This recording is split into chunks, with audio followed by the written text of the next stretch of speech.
Hello and welcome to yet another topical Thursday of Express On with Siddhartha. It is the month of October, and this month we'll take things a little differently. We'll focus on one major topic, and which shall be international relations. We shall talk about elements such as national interest, non-alignment, foreign policy, before ending the month with a little review of the United Nations. But before that, let us take a look at the world around us. Over the past few months, our world has been shaken multiple times, for better or for worse, by a head of state who loves playing disruptor. Well, you all know who I'm talking about. He prefers to disrupt things multiple times, one view at a time, not bound by precedents, previous agreements, and definitely not by convention. And in the eventuality that the checks and balances enshrined in his constitution come in the way, the weapon he uses to great advantage is what we call the Presidential Executive Order, of which we shall speak of in a moment. So what is a Presidential Executive Order? Well, we all know that robust constitutions around the world incorporate a checks and balances system that ensure that one, the country's lawmaking body, the legislature, be it Congress or Parliament, passes laws that are within the provisions and principles of the Constitution. Two, the executive, be it the President or the Prime Minister and their Council of Ministers, executes these laws and administers them, applying what you call the rule of law. And then you have the judiciary, that vast network of courts that steps in and interprets laws, controls their application in case of any dispute or misapplication. However, there may be cases when the head of state or government needs to act fast or in urgency. And that is where presidential ordinances in India and presidential executive orders in the United States come in. They do not need agreement of Parliament or Congress to be passed or applied as law. Let us come to presidential executive orders in the United States of America. Now, what are these presidential executive orders? These are basically directives from the president to the executive branch of government on how to interpret, implement and administer laws. However, they are an implied power. What do I mean by an implied power? I mean that especially in the American Constitution, there is no specific explicit mention of executive order. They derive from the powers granted to the President by Article 2 of the American Constitution. 1. His executive power. 2. His duty to take care that the laws are faithfully executed throughout the land. And 3. His role as Commander-in-Chief of the American Armed Forces. Sure enough, the use of executive orders has evolved down the years. And let us see how. Let us look at the initial years of the US Constitution. Between founding of the Constitution in 1789 and the Civil War in 1865.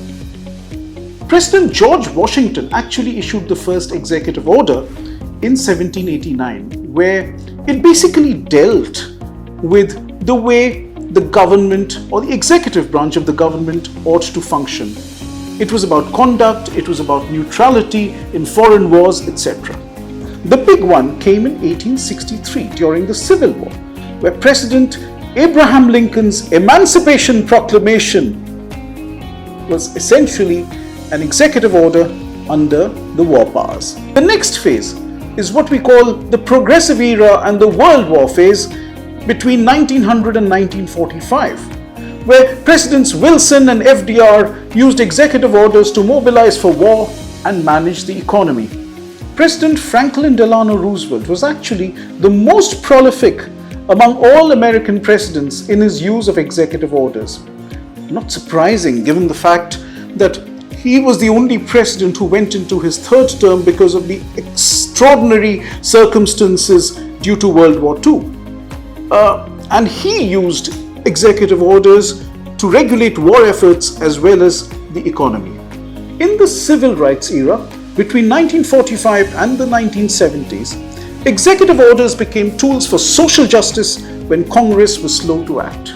For example, President Truman desegregated the military by Executive Order number 9981, and JFK's affirmative action shaped labor policy. In the late 20th century, between the 1970s and 2000, for example, focus shifted towards national security and governance. President Nixon's emergency powers led to executive centralization. Then there was Watergate. And it was up to President Jimmy Carter to come along and clean up the administration. His EOs, his executive orders, were less controversial, often aimed at efficiency, ethics, environment, and reorganization. At the time of President Reagan, the Cold War was at its peak. Hence, he used executive orders to direct agencies to cut red tape, review rules, and shift power back to the markets. He also reorganized and expanded intelligence activities that are still foundational for the CIA and NSA operations today. Let us now come to the 21st century, where executive orders have now become the central instrument to bypass congressional gridlock. And I'm talking about those situations where Congress does not agree with the president, or individual houses of the Congress do not agree with each other, and therefore we don't have overall agreement to pass a law. Now, President Obama, using his slogan, "We can't wait," used executive orders to bypass congressional gridlocks. And today's incumbent, President Trump, loves the visual drama of signing executive orders in front of cameras, surrounded by supporters. Well, for him, executive orders are not just governing tools, but also a means of political theatre. Executive orders must operate within existing law. Congress and courts can check them in different ways. There is judicial review, where the courts can strike down offending executive orders that go against the Constitution. It has happened. Congress, in turn, can pass laws overriding previous executive orders, and executive orders passed by a particular president can always be overrun by his successor. Well, looking ahead, one can expect a lot more action on the executive orders front.